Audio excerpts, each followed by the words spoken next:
Congratulations on clicking on this video because 99% of AI agency owners think that their problem is their marketing, their sales, or their fulfillment.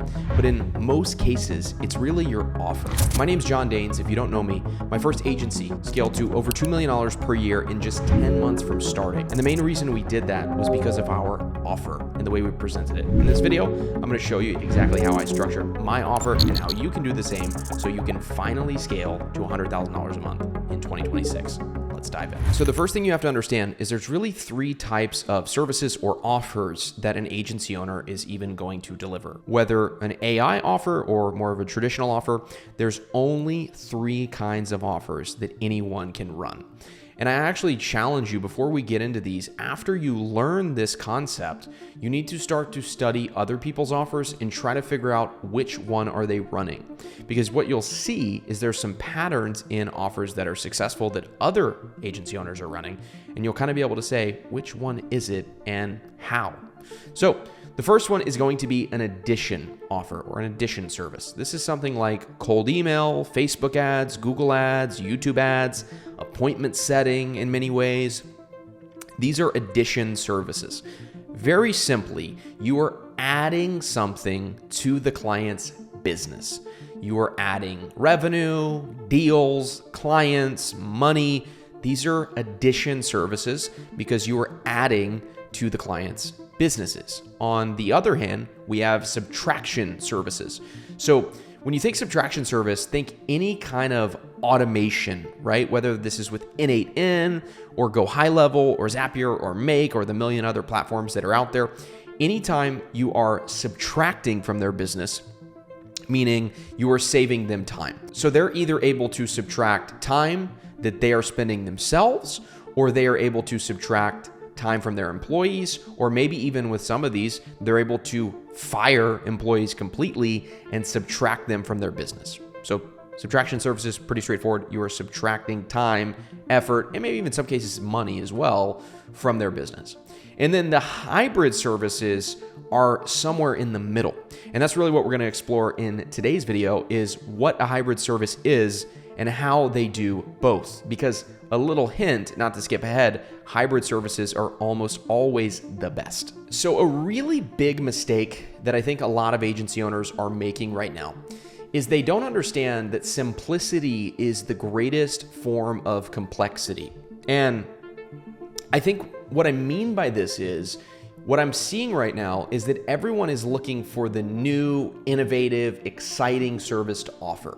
So almost always when someone posts, this is the new service on YouTube, it gets tons of views and a ton of people are watching it, because here's really where this comes from. There's a limiting belief that in order for you to scale your agency, you have to sell something that's new and different than what other people are selling. Because if most newer agency owners, or even some more established agency owners, are honest with themselves, what they'll realize is that they don't actually have that much confidence. And so they aren't confident in their ability to do sales or do marketing or do fulfillment or have someone do the fulfillment for them. And what happens is they think that the only way they're going to be able to stand out is to do something different than everyone else. But the thing is, what's different quickly becomes something that everyone is doing, quite frankly. And so my agency didn't really do anything drastically different. We ran Facebook ads for clients and had some automation, and then followed up with their leads and had an appointment booking service. That was what we did. We'll explore more about that in the video. But the thing about that offer was it wasn't super different than what anyone else was doing in the service. Where we excelled was we were better at sales and marketing and client acquisition than all of our competitors. And that's why we pretty much smashed all of our competitors. Now, what you have to understand is that there is a massive, massive, massive fallacy that new business owners have where they think they need to be different. And you don't actually need to be different in order to create a good business. I think what happens is we see these massive moonshot companies that have a complete, unique selling proposition. But what people don't understand is in service-based businesses like an agency or like pretty much any other business, you don't really have a unique selling proposition. And what I mean by that is when Uber first hit the market, it was genuinely a unique product. There wasn't a ride-sharing service that you could get on your phone. The old way was the taxi, the new way was Uber. They had a legitimate, unique selling proposition. And I believe that you need a unique selling proposition to make billions of dollars. Yes, I think that is true, but I don't think you need to be completely unique in order to have a seven-figure agency, because I myself, alongside of tons of my clients, were not unique in any way and still were able to scale because we excelled in the sales and marketing. So I want to address that limiting belief, because I think too many people have this misconception that you have to be super unique or you have to sell the new thing, and if you don't, you're never going to scale. No, you just have to be better than everyone else at client acquisition, which is why I preach that so much. But this is actually backed by data. It's called Everett Rogers' Diffusion of Innovations model. And this is something that software companies and venture capitalists and big, super rich people use in order to kind of have a mental model for markets. So what this means is this is all of the customers in the market. So the innovators are 2.5% of the market, which means that realistically only 2.5% of the market is going to use something that is brand new and unproven. And so as I'm filming this video, we think about the Claude bot. Now, some people ran to go set up the Claude bot right away. As an example, there was a video about that went super viral. I know it's not specifically for service delivery, but it's a good example. The Claude bot apparently has a lot of bugs, and some people are saying that their data is getting stolen. That is the fear that a lot of people have, and that's why a lot of people aren't innovators, right? Give another example, Neuralink, right? Neuralink sounds like a really cool idea. Hey, you put this chip in your brain and you basically become a genius. Well, that scares a lot of people. That's why people weren't really lining up to get Neuralink as an example, because it scared people.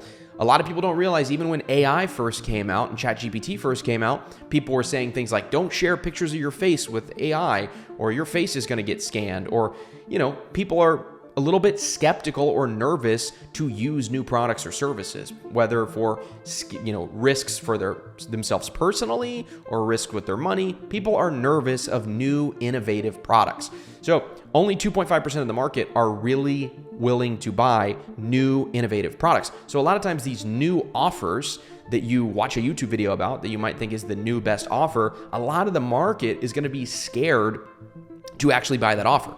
The next 13.5% are the early adopters. Those are the people that are not as fast to move as the innovators, but are still, on the newer 20% of people to essentially start buying a product or service within 20%, of course.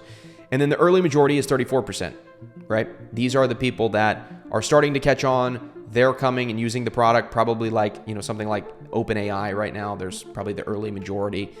We're finished with the early majority probably with OpenAI, if I had to guess.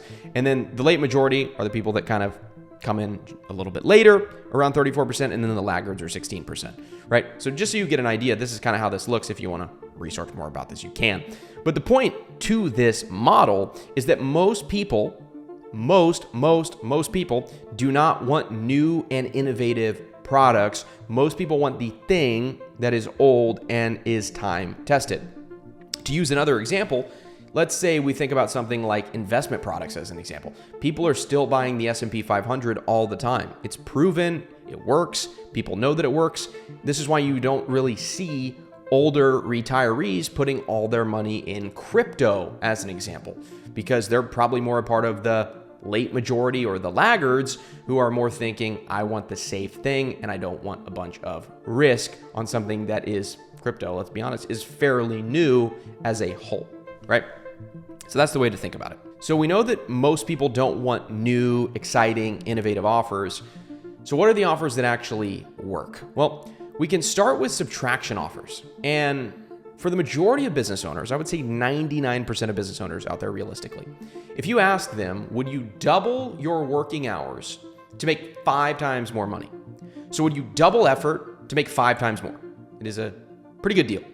Most of them would say yes, right? Most people would be willing to make that trade. If they're working 40 hours a week right now, they would be willing to work 80 in order to make 5 times the amount of money.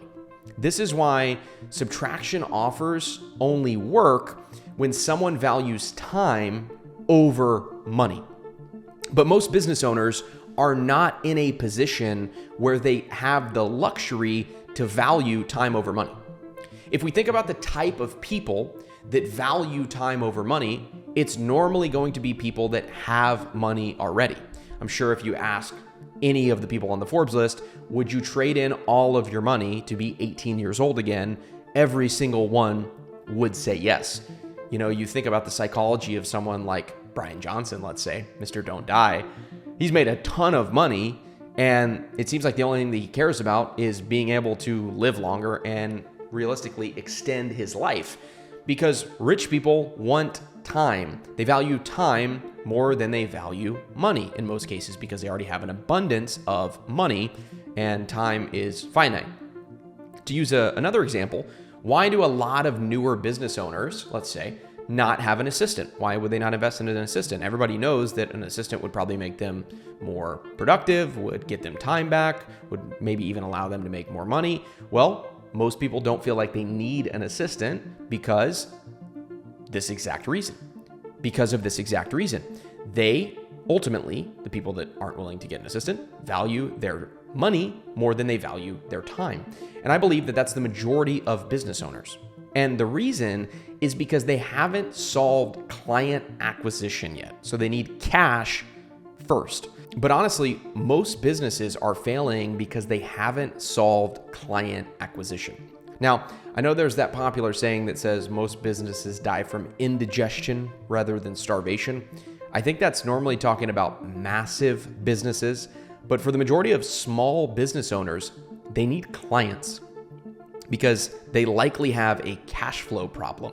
And in order to fix that cash flow problem, they normally need more clients. So when you approach a business, let's say, that hasn't solved client acquisition yet with automations, which are a time-saving offer, well, they're not really going to be super attracted in that offer because they don't need to save time. They need money, and they value money more than they value time. And this is what can happen when you have a offer that's super valuable that is really going to save somebody a lot of time, but they don't need it. You're going to get a lot of people saying no. And it's hard to scale these kind of agencies because, again, you're only working with such a small target market because you're only really targeting businesses who are already doing well and who have already solved client acquisition. And to add fuel to the fire, commoditization of subtraction services is actually the first thing that happens. There's a reason why you're being sold this dream of just plugging in automations to local businesses and making 30 to 60K a month. The reason is because these are the easiest to do. I hate to break it to you, but setting up automations or setting up someone's Go High level are incredibly easy things to do. But the reality is, because they're easy to do, they're the first to be commoditized. So this is a screenshot from Fiverr here. You can see person after person after person after person who will charge you $30 or $80 or $100 or $200 to set up in agents. Because this is not really a skill-based service like, let's say, ads or writing someone's VSL or their emails, where if you write someone's VSL and you do it 10 times better than someone else could, let's say as an example, that can make that person 10, 20, 50 times more money. Whereas there's not really a way for someone to do in automations 5 or 10 times better than the next guy. Realistically, there's not that much of a skill gap that really is going to give the client a massive transformative outcome, which is why these services get commoditized the quickest. You're probably thinking, well, then I'll just do an addition service, or why not run an addition service like lead generation? Well, you're thinking in the right direction. The pros are it's always in demand. Businesses always want more customers. Most business owners want to make more money than they do want to save time. They're tried and true. They'll always be bought. I think this is a very important thing. I think a lot of people don't understand when you go through tough economic times, business owners are always going to be looking to cut expenses. And the type of expenses that they're going to look to cut are going to be the non-necessary or non-mandatory things, right? So if you're doing like Go High level for somebody and you're not really making them any money, you're kind of just saving them time, or there's automations that are happening, or whatever the case may be, or they're paying you ongoing for that work, well, that's not going to be the most valuable thing. You're probably going to be one of the first people up on the chopping block.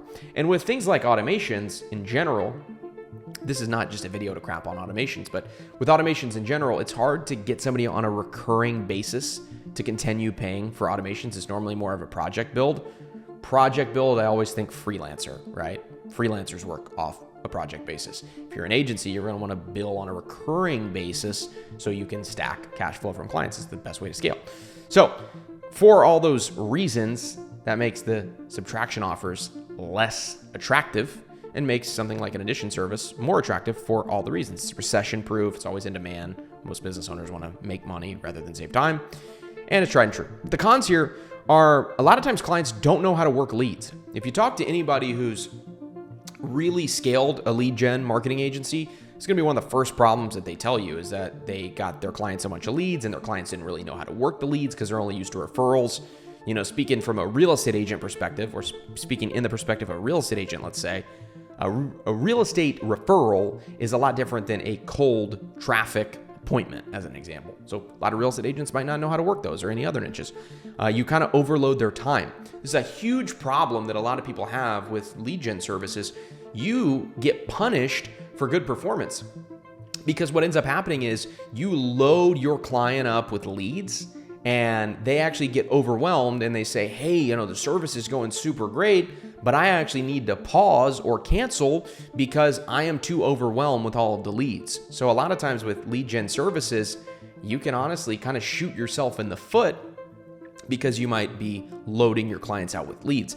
I knew some people, and I'm not going to say who they were because this might be a little bit unethical, but let's say they were running Facebook ads for someone. If they started to get too many leads and they knew the client was overwhelmed, they might just turn the campaign down, sometimes without the client even knowing, because they didn't want to risk a situation where the client comes and cancels because they're being essentially punished for doing too good of a job. This is a huge problem with, you know, these addition offers like lead gen.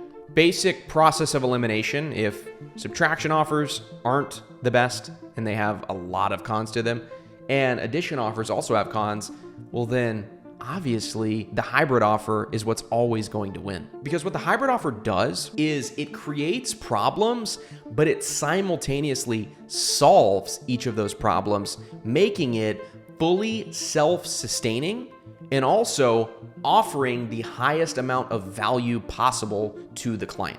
So what exactly does that mean? I want to kind of zoom out for a second. What that means is everything that you do for a client is going to solve a problem and then likely create another problem. So if you do lead gen for a client, that can solve the problem that they have where they don't have enough leads. But it can now create another problem where they're having to call leads all the time and they're busy in their business. So, as an example, if you are generating leads for them and then you start to follow up with their leads, you have now solved more than one problem in their business because you first solved the lead gen problem. The next problem was that they didn't have time to follow up with the leads. When, let's say, Go High Level or one of these services does the follow-up for them, that has now solved that problem as well. And the more problems you're able to solve for a business owner, you become not only indispensable, where they don't really want to leave you, but you become much more valuable. So let me show you how we did this with my agency. I can honestly say that me making changes to my offer and turning my offer into a hybrid offer is one of the biggest reasons we scaled to $2 million per year. So I'll tell you about the V1 of my offer. We just ran ads for realtors. That was an addition offer. It did work. We got clients for this, but it wasn't very scalable because of all the problems that I mentioned before. Offer V2 was we would run ads for realtors and then we would automate the Go High Level follow-up. So we had an addition and then we had a subtraction. And then what really made the offer fully self-sustaining was our version 3 offer, which we ultimately ran forever, which was run ads for realtors, do automated follow-up again, and then book appointments. So this becomes a fully self-sustaining offer. This offer literally becomes like a passive income machine for the real estate agent because they do nothing. We set up the ads that generate leads. We do all the follow-up with the leads, and then we book their calendar full of appointments. This is literally, like I said, a passive income machine. It works 24/7, 365 without them having to be there. And obviously, just as I'm explaining that to you, that is a extremely compelling offer. So again, the final pitch was we would generate leads for you. We set everything up and we run it. We do all the follow-up through text and email, and then we call each and every lead 8 to 12 times in order to book appointments. And I was able to sell this offer for upwards of $5,000 to $10,000 just because it was that valuable. And so what you'll actually see here is pretty crazy. V1 offer, we sold for the least. V2 offer, we sold for a little bit more. V3, we sold for by far the most.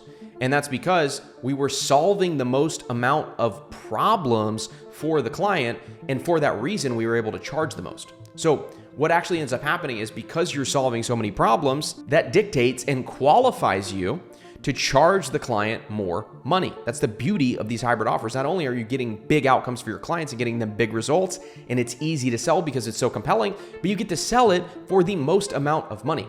And so again, I was able to sell this for $5,000 to $10,000 plus. We had clients on bigger packages that were even more than that. And this made the client the most amount of money with the least amount of time, which was why they were willing to pay handsome sums of money in order to get it. So I want to talk about my dinner the other night. I've been thinking about this dinner. It's almost been a week since I've had this dinner, and I've been thinking about this dinner. So there's this Japanese restaurant that I went to, and they have these tamaki, I think is what they call it. So they had a lobster tamaki. I had some salmon nigiri. I had some scallop nigiri, and then I had a bunch of these A5 Wagyu nigiris. And then I just kept ordering, serving after serving after serving after serving. And so this was a ridiculously expensive meal. I ate this meal by myself, and I felt bad, genuinely, because I'm like, I just spent a lot of money on myself. I don't drink, by the way, so no alcohol, just straight food, and I spent a lot of money on this dinner. And what made this dinner so wonderful is when all of the elements of the dinner work together. Like I'm having some lobster with the tamaki, I'm having some salmon, I'm having some scallop, I'm having some Wagyu. It all works together to make this kind of beautiful creation. And it's kind of what your offer will do as well. Kind of the same as my dinner. Your offer, when it's one of these hybrid offers, it kind of makes this beautiful combination of all these wonderful benefits that the client is able to get. When you're able to combine multiple awesome things together, like some of the go high level services or like lead gen or like appointment setting, the client gets so much value from it. So like if I would have just got the scallop, nigiri, let's say, that would have been good on its own. But when it's paired with all this other stuff, and your offer should really do the same. It should take all of these beautiful elements, like the lobster tamaki, like the salmon nigiri, like the scallop nigiri, like the A5 Wagyu nigiri, and put them all into one meal for the client to really be able to enjoy. And the reason this is such a good example is because by having all of this stuff, I had a very expensive dinner, but I was more than happy to have this expensive dinner, and I'm hoping I'm going to have it again this week, to be honest. It just depends on what my schedule looks like. But the point is not about the sushi. The point is when you put all of these amazing elements together, it creates an amazing experience for the client and gets them the best results by combining everything. And your offer should do the same. It should be one core solution. Our solution was simple. We help real estate agents close more deals with 3 to 5 deliverables that all work together to make your clients more money and save them time and effort. A good agency offer is going to make the client money and save them time and effort.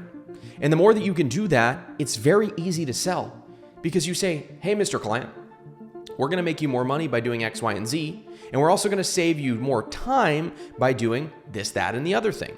And we're going to put those two things together and it's going to be miraculous. And for that reason, not only is the client going to love it, like I did with the sushi, but they're also going to pay a lot of money, like I also did with the sushi. But there's kind of a word to the wise. You have to avoid the trap of selling everything. So a lot of people hear this and they go to this far end of the spectrum where they try to become an everything to everyone sort of agency. This is a screenshot taken from a big agency who actually has the resources and the team in order to be able to do this. But this right here, what you see on my screen, is what you want to avoid. So if you're hearing, oh, then I need to offer websites and SEO and ads and lead gen and chat bots and videos and, so on and so forth, appointment setting or whatever it might be, then you're kind of hearing the wrong message. All the deliverables should flow together. And if you think about a deliverable, you think about what problem does it solve? What problem does it create? How can you string on another deliverable that's going to solve the problem that the deliverable before created? So when you think about the offer that I had, just to use that as a framework, generate leads. Okay, that's going to solve the client's lead gen problem and awareness problem. But now they have a bunch of leads that they have to follow up with, right? We're going to do all the follow-up with the leads. So now they don't have to do follow-up anymore, but, well, they still have to go in and book the appointment, right? Well, how can we solve that problem? Well, we can put people on the phone or AI to book calls for them, right? That solves all of the problems that it creates, and it honestly makes this like wonderful passive income machine where the client just has to show up to the result that they desire. And for my clients, it was booked appointments. That was the outcome that they ultimately wanted. So when we could put appointments directly on their calendar without them having to put in any time of their own, and with us setting it all up for them, that was a very desirable offer that they were willing to pay a lot of money for. And it also makes you pretty indispensable as well, where they don't want to leave. You have to avoid this trap though. When people would come to us on a sales call and say, hey, I like your whole system, but I already have follow-up in place, or I already have a CRM, or I already have an assistant, I just want you to run my ads, and we would have people do that all the time, we would actually turn them away. We would only run the one productized offer.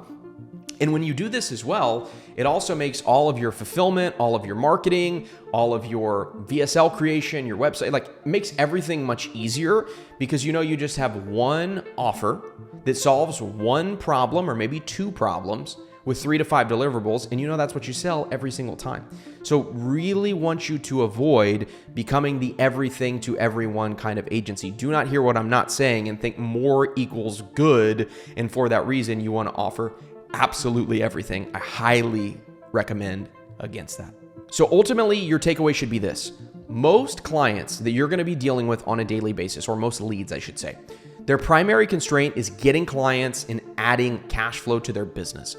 Their secondary constraint is not having enough time or wanting to get time back. When you can solve both of these problems, you have the best offer in the market, you can really charge whatever you want, and the best part is you get the clients the best results possible. So your positioning and your offer are two of the most important parts of your agency. And when you can figure these things out, getting clients, fulfilling for the clients, and everything related to scale becomes so much easier. So if you want my help building the best offer possible and really establishing yourself as a market leader within your niche, I will personally build your positioning, build your offer, build your client acquisition, and your fulfillment process if we work one-on-one together in my mastermind, agencyclients.com. When I work with you, I am going to download all of the systems that allowed me to close 771 clients and collect over $5 million in cash with my agency. And I'm going to put those directly into your agency so you can scale to 100K a month and actually have the proper foundations in order to do so. Now, whether you are brand new to the agency space and you haven't closed a client yet, or whether you already have a few clients, or maybe you're already scaling, I will personally work with you in order to scale past 100K a month by, again, helping you fix positioning, offer, client acquisition, and fulfillment so you can actually scale. But not only that, so you can remove yourself from the business. Because one of the biggest benefits to this is when you have a systemized and kind of productized offer in place, this allows you to remove yourself from the business and not be so tied up in fulfillment, and also not have to do so much hiring where you're having to hire person after person after person just to keep up with demand. So if you want to learn more about working one-on-one with me over at Agency Clients, you can click the first link in the description. It'll take you to agencyclients.com. You'll be able to fill out a short application, book in a call with me, and we will chat. And I'll tell you a little bit more about what we do and how it works. And I will see you in the next video. Make sure you do all the YouTube stuff. Love you lots. I'll see you in the next one. Hope you enjoyed. Peace.